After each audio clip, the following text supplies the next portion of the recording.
Bro got brainwashed by good grape drink.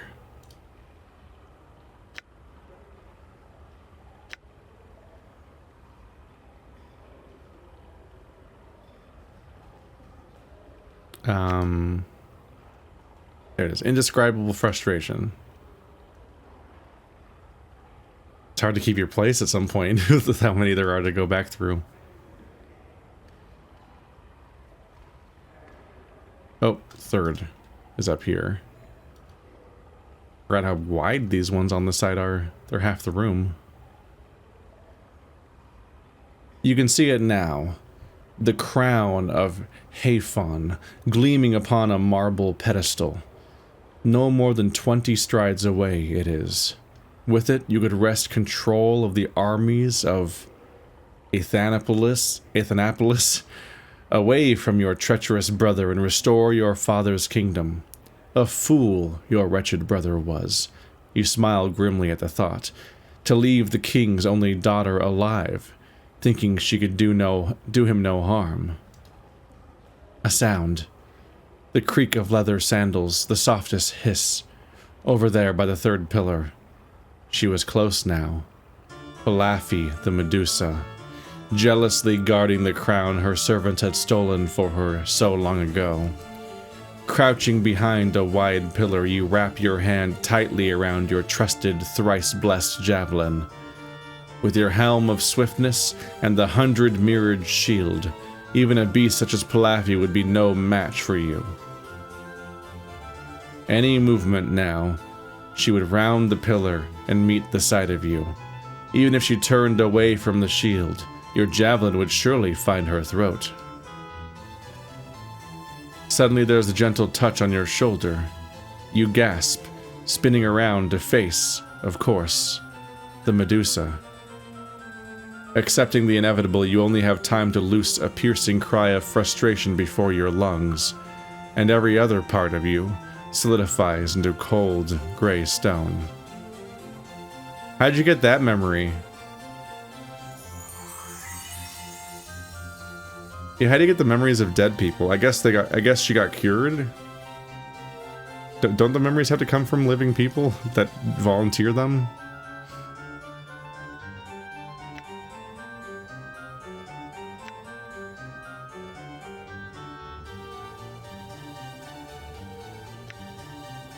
Indescribable frustration is not wrong. A vastly important secret will do. They were so sure of themselves, and so wrong to be. This violet stone is the one... 6 Imperial servants rush ahead of you, swinging the golden doors of the Dragon Palace wide. "Long live the Empress!" they cry in unison. 1,000 years! Long live the Empress! 1,000 years! Oopsie. Misclick. Beyond the threshold, dozens of loyal warlords, kings in their own right, drop to their knees, touching their heads to the floor in deference as you pass them en route to the grand Imperial throne. As you turn and face your minions, seating yourself upon the Imperial throne, you allow a small, satisfied smile to creep across your carefully painted lips. There is but one thought in the forefront of your mind. That the body of the young Empress, Wu Sun Shua, lies broken at the bottom of the Well of Solitude, and that you, Bai Hua, a horse merchant's daughter, are at last poised to shake the Empire and the corrupt Wu dynasty to its very foundations.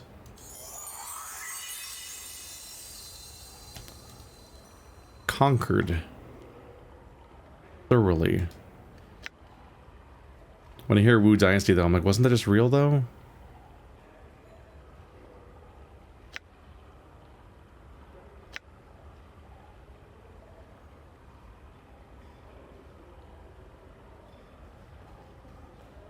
A vastly important secret? That's what that was? Okay, so there's only 6, not 9. The secret was the body of who died, I guess? That you replaced? I think that's what it was. They replaced the real Empress. Lycanthropy. Can I become... Wait, how do I have a memory like becoming a werewolf? Suddenly aware that the hour has almost come, you leap from your bed and run flying from your cottage and into the surrounding woods. Stumbling in the dark, you come to a small moonlit clearing, the one you had found last week and decided to use tonight. You hastily strip off your clothes, sit in the long grass, and wait. You close your eyes, listening to the steady chirp of crickets, the throaty croaking of bullfrogs in the nearby creek, the rustle of the grass as the wind caresses it. What would someone think, seeing this through your eyes, experiencing this moment and what was next to come? I guess we're about to find out, because it's me, I'm doing it. Soon, you would travel to the city, find a cleric to rid you of the curse. But for now, may as well make the best of things. You rub your hands together with anticipation, grinning like a bearded, fire-haired giant of a madman, sitting naked and alone in a forest clearing in the dead of night. A prickling sensation runs across your skin, and your senses sharpen dramatically. You breathe in through your nose, inhaling the scent of everything around you, the damp earth, the sweat on your cast-off clothes, the possum clinging fearfully to the tree behind you. You open your eyes and look down at your forearms. The faint moonlight reveals the slightest quivering across the surface, but in moments the flesh begins to ripple impossibly, tufts of thick brown fur sprouting forth, with a grisly crackling sound, like popping joints and grinding bones. Your back and shoulders begin to hunch and broaden, uncomfortable, but not quite painful. Your muscles, your entire body mass, doubles, triples in size, and continues to grow.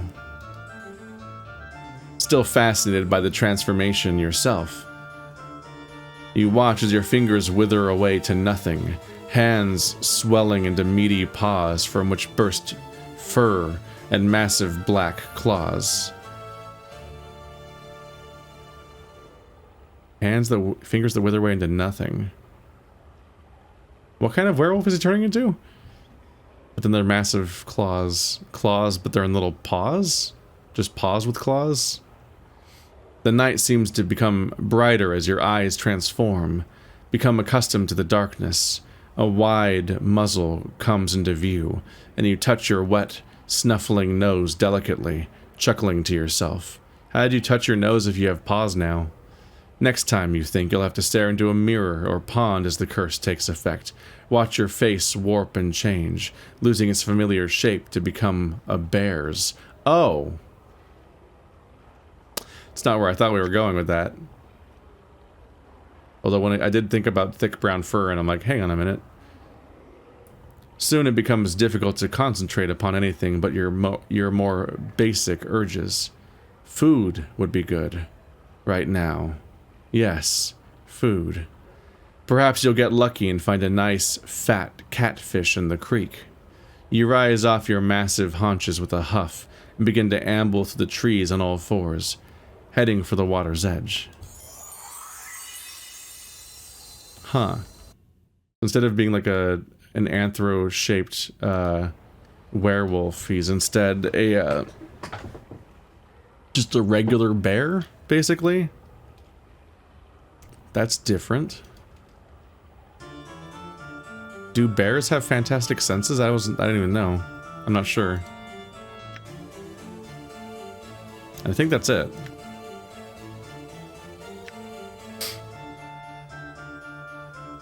I think I checked every single one of them now. Will Lady Thorncombe talk to me that I've done all of them?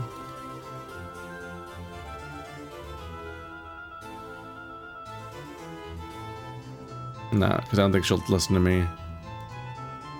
She must be waiting here as a hook for some other quests, maybe? Did he just say I must rest? Is he tired? Do you get tired? I think some games tend to give you exhaustion if you go too long without resting. Like your dungeon master can do that to you as a response to you just never ever resting. Alright, well we didn't learn anything vital here, but we did just get a bunch of experience and just kind of like hung out and listened to a bunch of stories.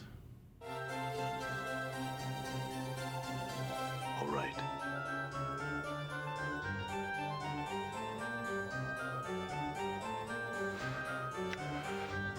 There's so many little cubbies everywhere, it makes me wonder if I'm supposed to like specifically hide them things in them myself.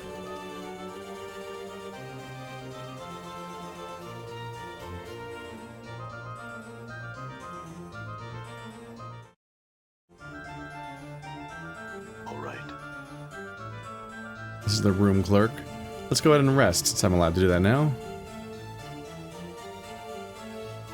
The attractive young woman smiles pleasantly. Greetings, sir. She closes her eyes and flips through a large ledger, stopping at what seems to be a random page and opening her eyes once more. Ah, here's your room key. She hands you a small key. The easternmost chamber's been waiting quite some time for your return. Would you like to rest now, sir? No, what do you mean, waiting for my return? I mean, we definitely know we've been in this group before. I've left my own memories here multiple times. The clerk gives you a strange look. My ledger indicates that this is your key, sir, and has been for a good time. How do you know who I am in your ledger without my name, though? If that is not so, then perhaps I'm merely mistaken. Would you like to rest now, sir? Yes, that'd be nice.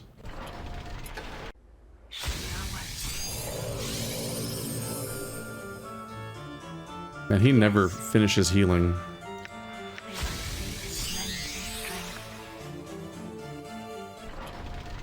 There. Now everyone's healed. I'm gone. Yeah, Daikon does not recover from rest very well, apparently. And then she immediately casts spells on him, and then it's like, well, might as well rest again now. So if this is my room, I might have left something here. See a small enclosed patio through these glass doors. Hello. All right. A lot of spells and stuff. And charms and whatnot.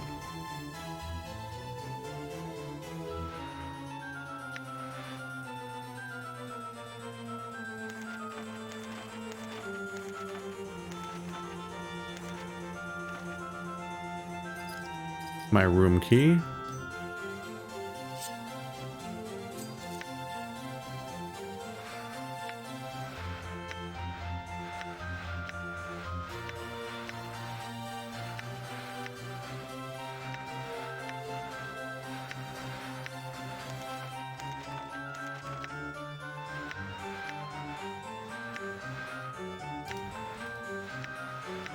Nope.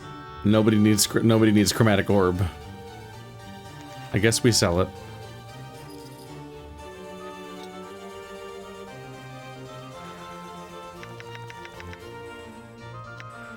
A lot of one-off examples of these things.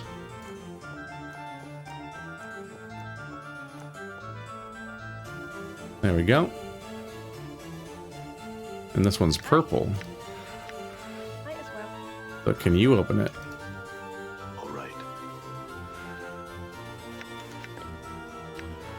A dodecahedron.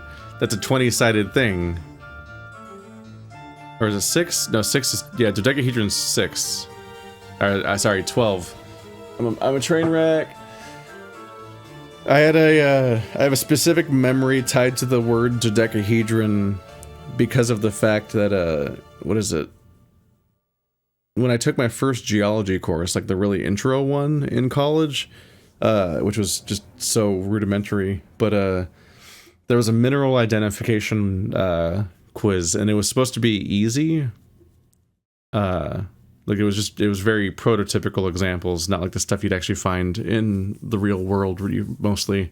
But there was one bonus credit one, which was a garnet, and it was this rusty looking piece of shit glob. Like it just was not a good looking sample. It did not look like a crystal that would look like that shape or anything, but I recognized that it was a dodecahedron and nobody else did, so I identified it as garnet and was the only person in the class to do so, and I got bonus credit for that. So that was fun. That's my only memory. That's the memory I have tied to Garnet. This has been my TED Talk. Thank you for listening. This heavy dodecahedron, about the size of both your fists balled together, oh, pretty big, seems inexplicably familiar to you. Its texture is cold and smooth, but whether it's metal or stone you cannot tell. A certain, almost intangible tension runs over the object, as if it were ready to spring into the air at any moment. Examine it closely. Upon closer examination, you realize that each side of the dodecahedron is a plate that can be twisted clockwise or counterclockwise.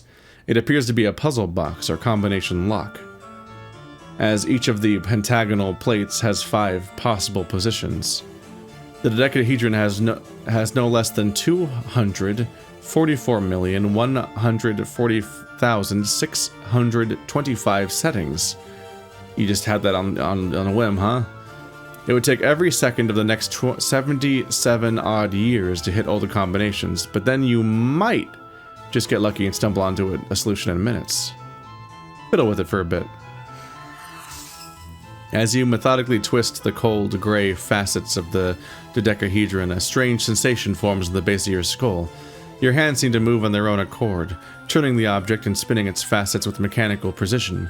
You've done this before. You knew the combinations once, and you also became aware that there's a certain danger within the object. Whether it's from simple traps or something less mundane, though, you cannot tell. Keep working at it. In moments, you have what might be the first 4 sides locked into their proper places. As you begin to twist the 5th side of the dodecahedron, you recall a cunning blade trap that would snap out to lash at a meddler's hands, slashing their wrists and severing fingers. You avoid the trap with the proper number of rotations, certain that you've made progress in unraveling the object's secret. Also, if your fingers get cut off, that doesn't matter for us because we can't die. So, after avoiding the dodecahedron's springing blades, you slowly puzzle out the next series of facet positions. As you start to turn the 9th side of the dodecahedron, jets of toxic gas spurt a billowing cloud of corrosive vapor into your face. Half blind, dizzy, and vomiting painfully, you, a bit too late, remember how to avoid that trap as well.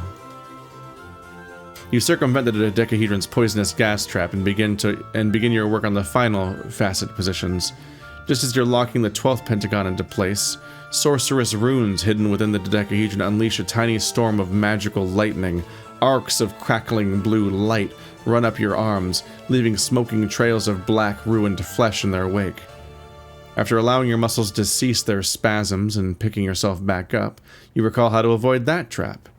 After making a final adjustment to the 12th facet, the dodecahedron clicks and begins to open in your hands. The dodecahedron splits once, twice, and eventually unfolds itself impossibly into a perfectly rectangular tablet the size of a large book. Etched into a surface are a series of bizarre symbols. It looks to be a code or language that you feel should be familiar to you, but it's not. Further examination of the tablet reveals that by twisting the pentagonal facets that are now upon the underside of the tablet, different pages may be displayed across the tablet's face. You finally realize that the dodecahedron is a tome or journal of some sort. Until I learn to read this language, I may as well just put it away. Updated my journal. You don't know the language? Owie, I almost died. I don't even know the language. Also, spells are loud. Lend me strength.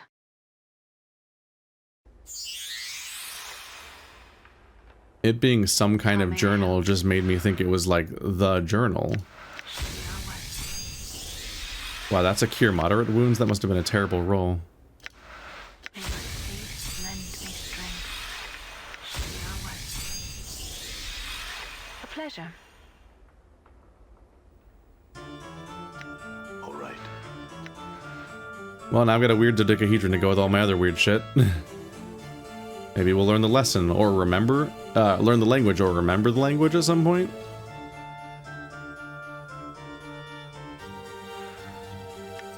Money.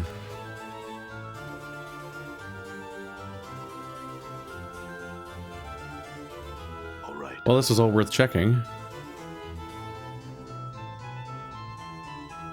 We should also replenish the spells real quick. Got him. I've not been given a reason not to just rest all the time, so I just do it. Hi, I'm in your room. 6 people just walked into your room. The person seems moderately surprised to see you. How odd. I was certain we had locked the door. In any case, I would ask that you please leave us be for the moment. Of course, farewell. Done. Just being a weirdo walking in people's rooms. Gonna get kicked out of the sensates. Let's go.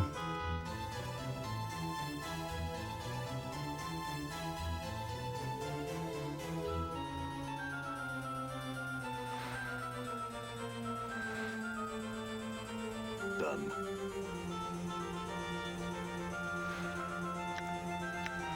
Another hanky for some reason. Why not? All right.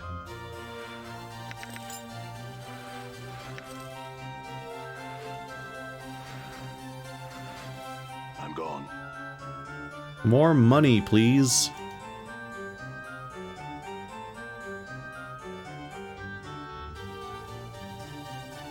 Unfulfilled desire. The woman before you is incredibly attractive. There's some intangible aura about her that makes you want to speak to her. As you step up to her, she glances at you coyly, then gives you a knowing smile. Greetings. You want something, yes? She hisses the yes, drawing it out slowly, sensually, from between her teeth. I can help. Name your desire, and I shall provide it. I love the Festal. The woman ignores Morte, her eyes locking with yours. She smiles, waiting your response.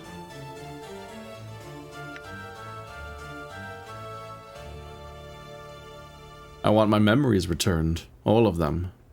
She smiles. Much may be forgotten in a lifetime, and much more in several lifetimes. I can help you. She studies your face closely. Explain to me the ways in which you want these memories. Speak to me, your craving, and I shall speak to you of the price.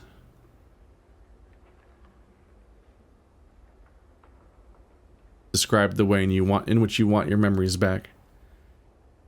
As you speak, her smile fades, and she leans forward attentively, her eyes ravaging your features as you speak. Her presence compels you to speak more than you normally would, and after a few moments her eyes flutter closed, and she gives a sharp intake of breath. Suddenly the desire for your memories begins to wane. Your want slowly drains out of you, leaving only a cold emptiness in its wake.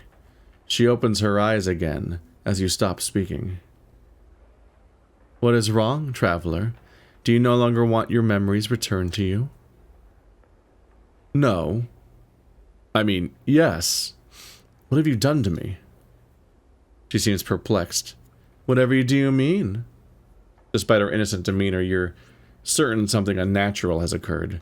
She has somehow siphoned off some part of your desire, stolen it away for some ghastly collection of wants, or perhaps to feed upon. Had you finished speaking of your desire, you're certain it would have been lost forever to you.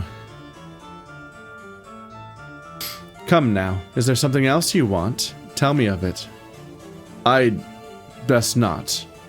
Farewell, unfulfilled desire. The subject of this portrait is only vaguely humanoid, an oil painting of a young woman. Ready. Might as well. What you got there? There. I'll be taking my payment. Since clearly you're the one who got a surface here.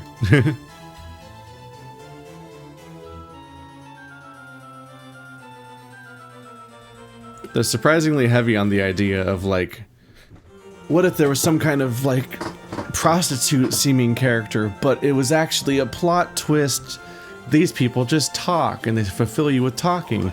This person actually just, she doesn't fulfill your desire, she just leeches off of it. All right.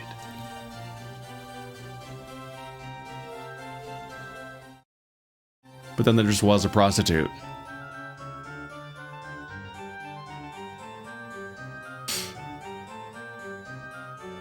Okay, there's no more doors. I'm gone. So it makes sense a bit that I was thrown off by the surprise teleport. Because this NPC just takes you to locations that you can't access via the actual map.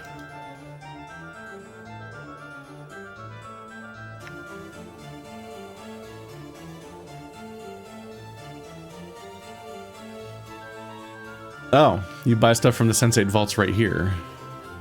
Okay. What do you buy from me? Maybe nothing?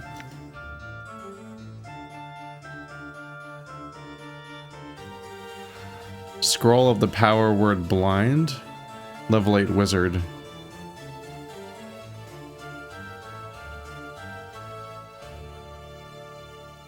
In a radius, it gives people blindness. That's kind of strong.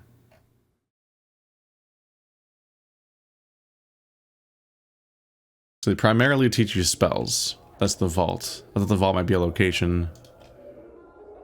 An additional chance to poke at some place that might give you secret memories.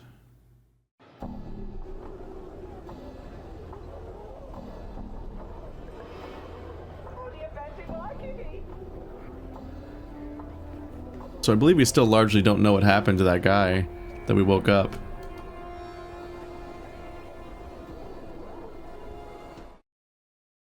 He's just gone. All right.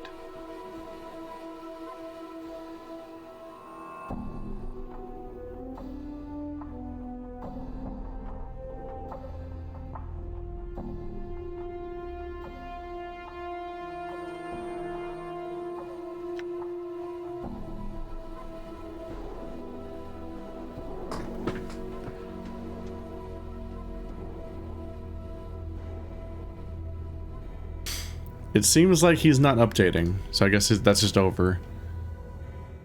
You can still talk to him. He never physically he doesn't seem to ever physically go on the trip to experience those memories, and thus we never get dialogue about it. He just resets to dialogue that seemingly is before we came back from the memory. Learn the language of the dodecahedron puzzle. A scholar or linguist that can help me. Isn't yeah, a linguist named Phenom.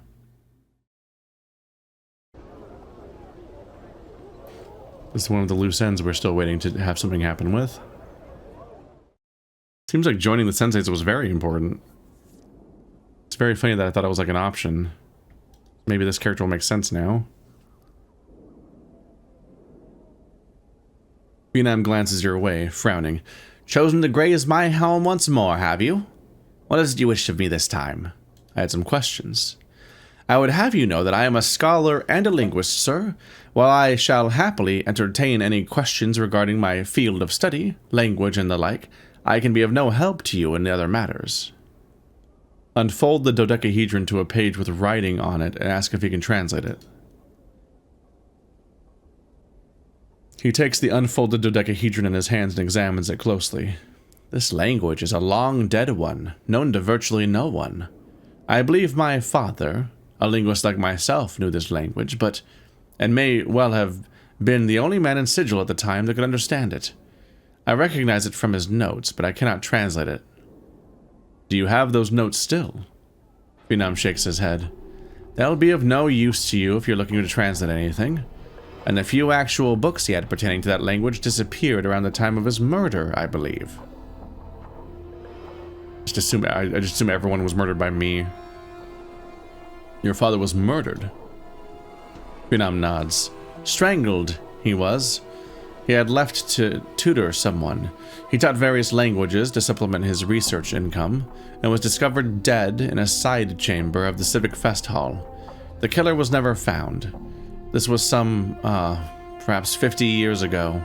Now, I was but a child. He knew the language, though, and could teach it? Surely he did and could, were he alive today. My father was said to be a great teacher. Phenom sighs sadly. I've his skill with language, but not his patience for others, sadly. Is he interred at the mortuary? Updated my journal. Why, no, his ashes are kept here. He points to a bronze urn sitting atop a cabinet beside a bouquet of purple flowers. Why? A wry smile crosses Phenom's lips. A necroscope, are you? Whoa. And now I want to Google the word necroscope. I read a book series called Necroscope, and that's the only place I have ever heard it in any context. And no, yep, if you type the word necroscope, you get the book series. Necroscope, a series of horror novels written by British author Brian Lumley. Yeah, I've read like 5 of these. I want to say that I read the first 2 or 3 of them, and then I skipped to the Blood Wars trilogy and read all of that. So I mostly remember the Vampire World stuff, but I read at least some of the intro books. I didn't finish reading all 5 of them to bridge the gap. So the Vampire World trilogy refers to like past events that I didn't actually read in between. Those were horny ass books. I read. Blah. I wanted water, but then I realized I was talking into the water, and I'm like, this is bad because this will distorts. Looking at this, since I was born in '90, the first 3 books are older than I am. And the Vampire World trilogy was finished being written when I was 4. But he was still writing them when I was reading them in high school. Because this series went from 1986 to 2013. Dear Lord.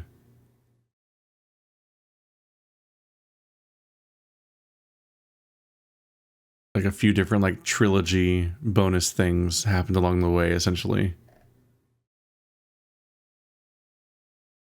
Let's see, necroscope meaning. Someone who can communicate with the dead. A term necroscope is defined in the series. Oh. Coined dead speak later in the series.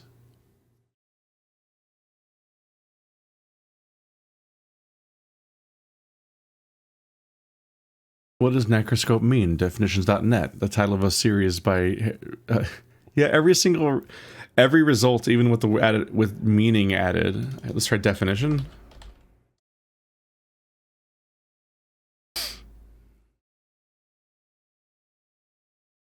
I can't really come up with a Google search result for this term that doesn't just lead back to the books. So I can only assume that they're essentially just referencing the books directly here when they use this term, because I don't think it exists otherwise. That's funny. It's funny that I have the background for that specifically of all things, because I read at least 5 of these, maybe 6. Speak with the dead? He suddenly frowns. I have no wish to speak of these things any longer. You'll have to excuse me, sir. Farewell. Well, he got over that pretty quickly and just moved on. Anyway, I'm gonna go talk to your urn now, if you don't mind. It's weirdly hard to give him this book. It must just have an incredibly specific quest logic of when it's gonna come up or something. As it do be. Like, that guy had a graphic imagination for weird, kinky sex scenes that were just up to some shit. But also just a huge amount of non-consensual nightmare shit happening. And it's like only contextualized as being because it's horror. They're kind of fucked up books, honestly. There was an urn atop this small cabinet full of ashes and charred bits of bone. Etched into the base of the urn are the words Fin and... Andly? Andli? Andli is here, the dead guy, haha. What the fuck? Finn Andli. Andli sounds like here lies, and then Finn means finished, potentially. End, dead. Like, I can't get over the names of people. There is so much Remus Lupin in this game, like characters that just have these like names that describe their job or current state that doesn't actually, which wouldn't make sense in their actual life, potentially before then. Beloved husband, father, and scholar of the 100 languages. Let's talk to him. The ashes seem to stir faintly as if moved by her breath. A faraway voice whispers up from within the urn. Why? Why have I been summoned to these ashes, cold and grey as the heart of a hag? Gender? To answer some questions, spirit. Ask then, so that I might return to my most quiet thoughts. Described to him the writing of the folding dodecahedron as if... Ask if he knows the language. Yes, I know that tongue. I was a linguist and a scholar, you see. I was murdered. Murdered by a student of mine. Murdered so that I could not teach another the language that I taught him. The tongue of the Uyo, it was. One of the rarest in the multiverse. I knew of none who spoke it, save myself, and that one damnable, murderous student. I bet it was us. So, can you help me learn this dead language? I could teach you this language, yes. It would please me to do so, in fact, if only to spite that bloody-handed student of long ago. First, tell me what languages you do speak. Learn what you can from the spirit. We're just standing in this guy's house talking to his dead dad, again, like seemingly against his will, for so long that it requires learning a language. For as long as it requires to learn a language, which would be like months? Or which is just gonna like come back because we already knew it from our memory. As the spirit speaks to you of the lost language of the Uyo, there's a throbbing sensation in your temples as your memory begins to surface. Memories of this language. You recall letters, words, phrases, until, like a spire wind blowing away the blankets of poisonous smog over the great foundry, the language is once more revealed to you in its entirety. Updated my journal. There's another memory, though, bubbling to the surface. A darker one. Its presence troubles you somehow, fills you with unease and unexplained pangs of guilt. Oops.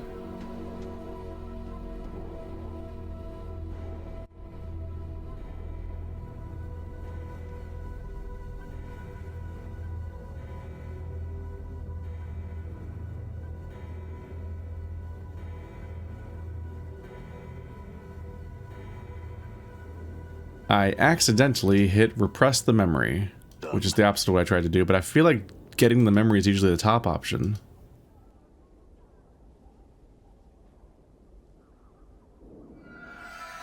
Updated my journal. Allow the memory to surface. I feel like yes is usually the top one. I feel like they switched them, but I'm not sure. At last, you recall Finn Andli himself. You remember his gentle voice, his kind manner, his schooling you in the ancient language of the Uyo. You also remember your scarred, gnarled hand wrapped around his frail throat, crushing his larynx, and thus ensuring that the secret contents of your journal, hidden and thrice trapped in the dodecahedral puzzle box and penned in the obscure language of the Uyo, would be forever safe from prying eyes.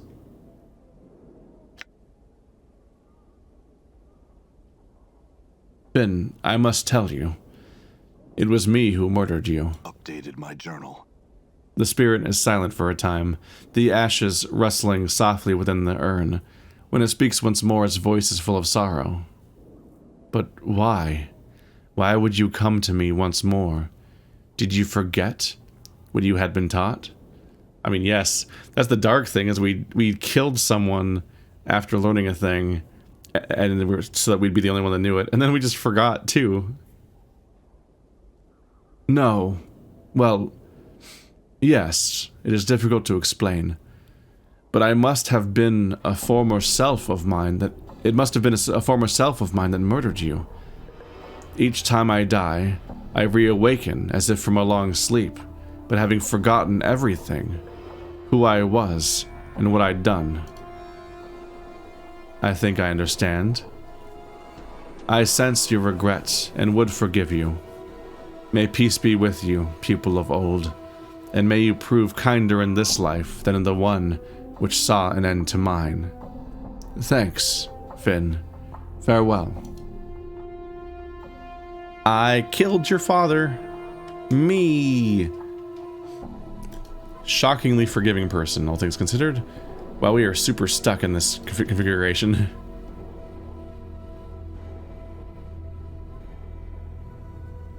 Aye. Right, got it.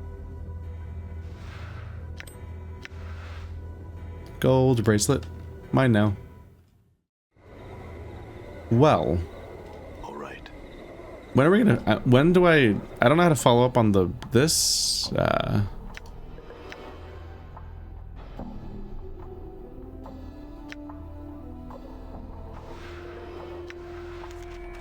The ranked as if unusable. The plans of a custom-made tomb stenciled proudly across the top edge are words engineered for eternity.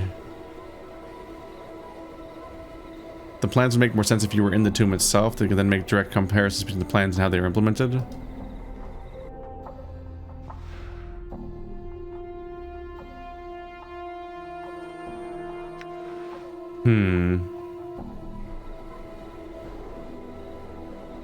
Just curious about the different things I can follow up on here.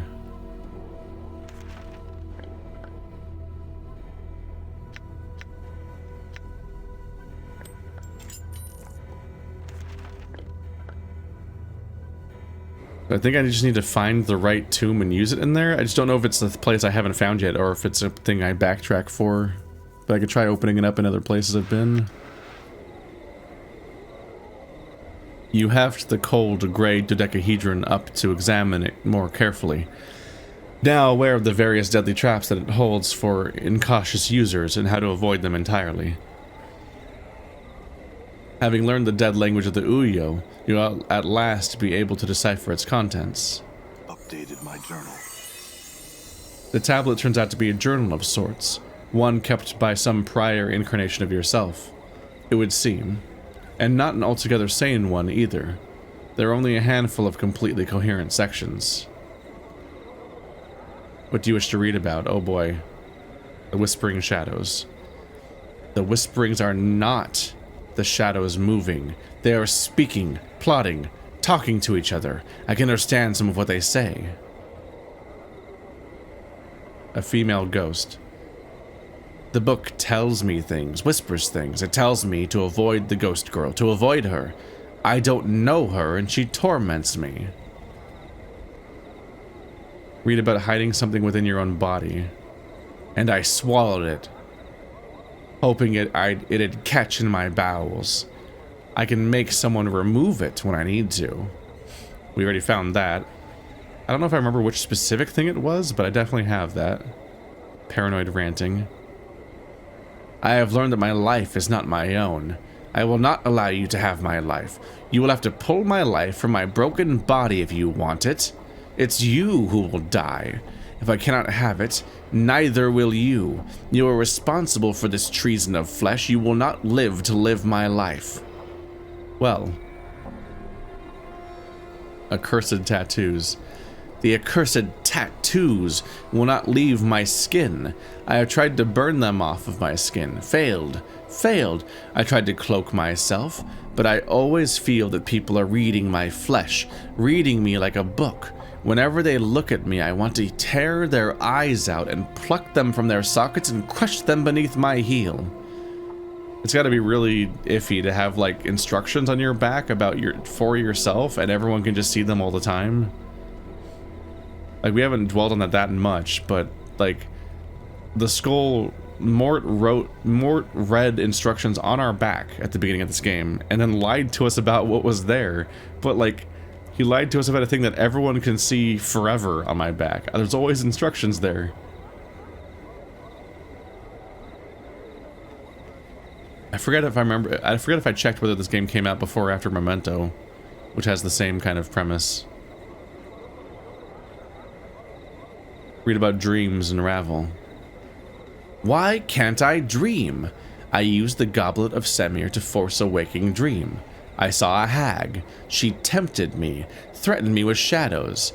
I have never seen her, but she came when I dreamt. I must not dream again. I must always be aware. I destroyed the goblet. She says she is someone of power, and that she will have me, will find me. Get away, hag. Stay far from me. Leave me in peace. I want nothing to do with you. Her face reeked of evil's talons. Talons like spiders, they burrowed into my gray matter, and I needed her out of my mind. Out! Out, hag! She was a myth, a fairy tale, who alone challenged the Lady of Pain. How could one fight someone who is a myth? I don't have the weapons. I need weapons that will kill her should she find me. I need a strategy so she cannot defeat me when she comes for me. I must devise and think. I shall beat her. Like, we've gone through several iterations just in the time where we've been separated from the hag, who I think set us on this entire journey, essentially. And different iterations of us had different relationships with that, or even understanding it at all. The danger of names. Fear names. Names have power and identity. Names can be used as weapons by others. They are a hook that can be used to track you, find you, hunt you across the plains. Remain nameless and you shall be safe. In one sense, maybe. After all the stabbings and whatnot, killing in the fest hall. I went to the fest hall looking for the path of my false self in the halls. So glaring was it that those I did not know, the false ones, welcomed me into their confidence, treated me as a friend, showed me my room, attended to my needs. I had to restrain myself from launching out against them. That would have been premature. First, I needed to protect my identity. I found one who knew the exclusive language of the Uyo, learned it as I could, then killed him. As I went to the sensorium and prepared to end the matter. Then I went to the sensorium and prepared to end the matter. Soon. Soon. So this person... That's interesting. This person didn't understand? So this is the same guy that laid the trap for me, the same iteration of my past self, and he didn't understand that we are multiple people that are consecutive to each other. One of us ends, then the next one starts, like Doctor Who regenerations. We can't interact with each other, even though Doctor Who generations keep doing that. Although he found a way.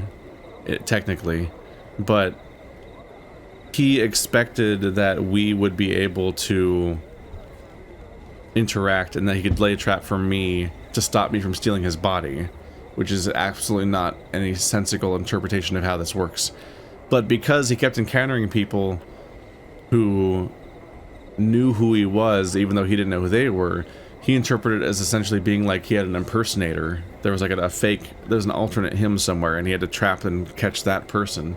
He was following that person's path by going through all the people that recognized him. Like, these must all be the people that know the evil version of him, but it was just the past him before he died and lost his memory again.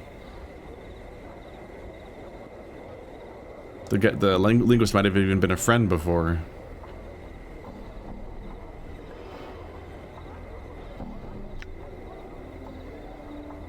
The murder of the one who tried to help you.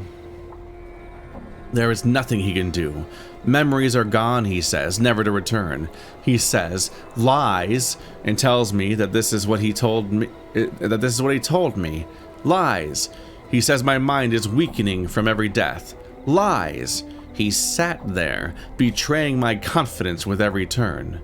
He says that only after 3 more deaths, 3 more lives will I gain the benefit of keeping my memories. But that I, myself, I will die when I die. Die! How can one be immortal and still die? He could not answer. He was of no use. I butchered him so that no other incarnation will ever benefit from his uselessness. This guy sucked. What combination of helpful people that would have been a good hand in this journey are dead because of past me just liked to kill, like they were played by Andrew and just like to kill off every NPC they didn't like. Imagine that insanity. An RPG you play from front to back and then lose your memory over and over again, but a different player plays each incarnation afterwards and has to play through the world as you left it. Like some anonymous person randomly is just stuck with the version that you left them, and so on.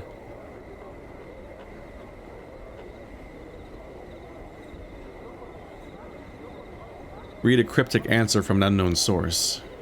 So the ghastly head said, "You have been divided. You are one of many men. One of many men? You bear many names. Each has left their scars in your flesh. Lost one, immortal one, incarnation's end, man of 1,000 deaths, the one doomed to life, restless one of many, the one whom life holds prisoner, the bringer of shadows, the wounded one, misery bringer, Yemeth." A very different name there. "You are silvered glass that has cracked, and the pieces scattered across history. Only one piece is of import. Regain that, and your life will be yours again. There will be a price. The price will buy you a chance. Without the chance, you are doomed. You have lost that which is never meant to be separated from man. Your mortality has been stripped from you. Lost. It exists, but you must find it before your mind is lost to you as well." I wonder if there's any... Let's see. Sometimes it's read somewhere else, something else, and sometimes it's not. I'm paranoid that I might have missed one. No, Ravel had more. I remember that one. The killing in the fest hall.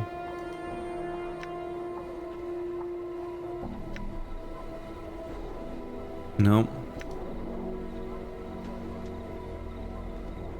Read something about a legacy. A legacy, the note read. Forget not to collect your legacy. And a small code scratched beside it. 51AA. A trap, no doubt, set by another of my false selves. I'll see it destroyed, I will. Did he, though? This may be a worthwhile thing to follow up on. Just like the... What an entertaining character, this past version of ourselves. He was so paranoid and so hostile that we're just constantly encountering the wake of his impact. More so than seemingly any other incarnation. Like, it's kind of hard to even... It's kind of hard to even think of a past incarnation of ourselves that had any distinct personality that we can track.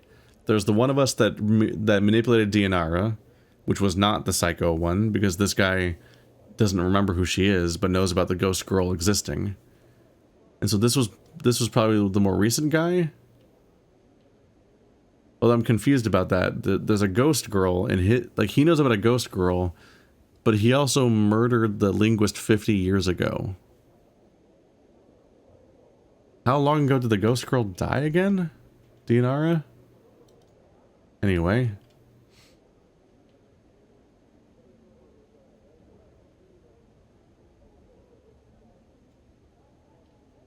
I believe you have a legacy for me. The legacy is number 51AA, I believe. He looks at you in surprise as you name the legacy. That is extremely old. Are you certain? A shocked look comes upon his face. I hope that it wasn't one of the ones that was burned. How old is it? Well, Yanis ponders it for a moment. Several decades at least. You say it might have been burned, what do you mean? Yanis looks saddened. Yes, this offit was the target of a senseless act of vandalism. A year ago, we had a break-in here in the office. The vandal's sole desire seemed to be to burn my legal documentation. Much was lost. A shame, really. Sigil can be quite wearing on a person's faith. He seems to lose an inch as he mentions Sigil. The vandal only damaged certain documents, irreplaceable. That might have been us.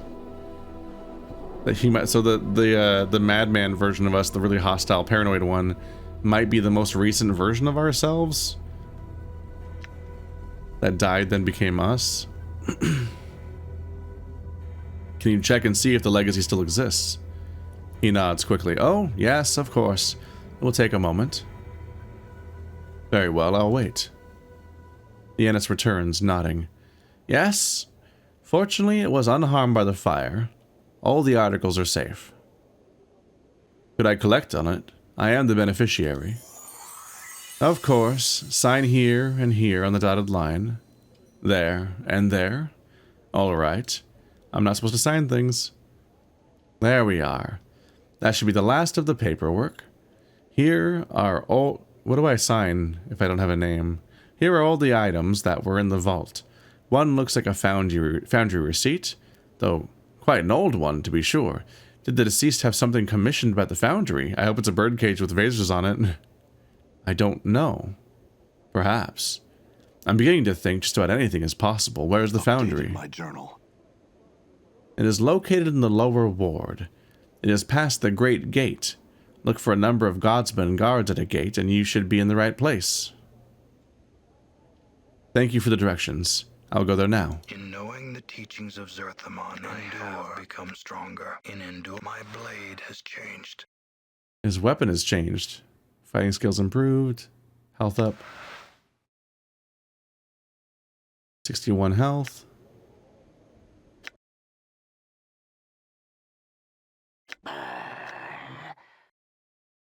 Chained blade. 3 to 12 slashing, +2 enchanted, +2 armor class. Better memorization, Thaco. I don't know what's different from before, but those look like good stats. I think they're better than they were before. I don't think they were that good before. So I'll accept that. All right. Kaleidoscope gem.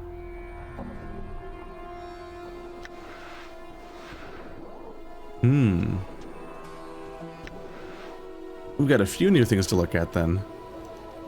Remember when I thought I was out of stuff to do? I was like, where do I go? How do I proceed? I didn't think I was out of stuff to do specifically.